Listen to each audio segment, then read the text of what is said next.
교육감이 수시 결과를 공개한다고 했었죠. 그런데 그 시점이 문제입니다. 도교육청이 수시 결과를 따로 공개하지 않고 오는 3월쯤 정시와 수시를 한 번에 하기로 한 건데 이렇게 되면 제대로 된 고교 평준화 첫 세대의 현주소를 파악할 길이 없습니다. 임가영 기자의 보도입니다.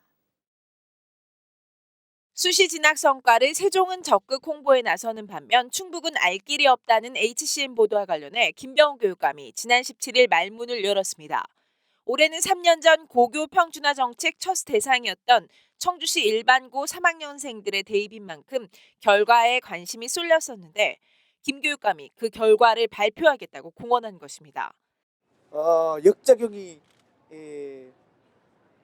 우려되지 않을 시점에서 구체적인 데이터도 보여드릴 수 있다. 그렇게 확실하게 말씀을 드리겠습니다. 당시 다음 주쯤 발표하겠다며 구체적 시기도 밝혔습니다. 하지만 설 명절이 지나고도 강감무소식입니다. 말로는 공언했지만 담당 부서에 확인해보니 3월쯤에야 수시와 정시를 합쳐서 발표한다는 것. 그 수위도 세종시 교육청처럼 서울 상위권 주요 대학과 카이스트 등 이공계 특성화대, 지방 국공립대 합격 현황 등 구체적인 것이 아니라 도내 학생들의 4년제 대학 진학 현황 정도를 알 수 있을 정도로 공개할 것으로 보여집니다.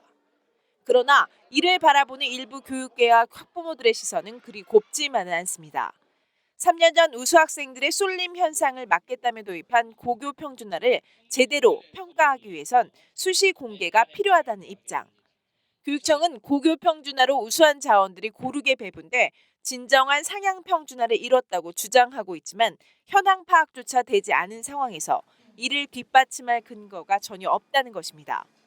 또한 수시와 정시를 함께 공개하게 되면 재수생이 포함돼 제대로 된 학교 평가를 할 수 없어 학교 공교육의 경쟁력을 위해선 학생부 종합전형의 수시 결과가 공개돼야 한다는 주장입니다.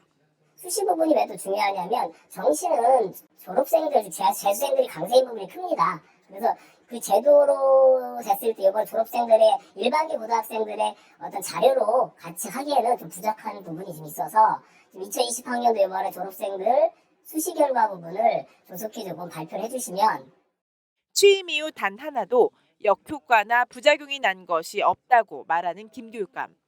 하지만 그 결과에 대해서 떳떳이 밝히지 못하는 이유는 무엇인지 의문입니다. HCN 뉴스 임가영입니다.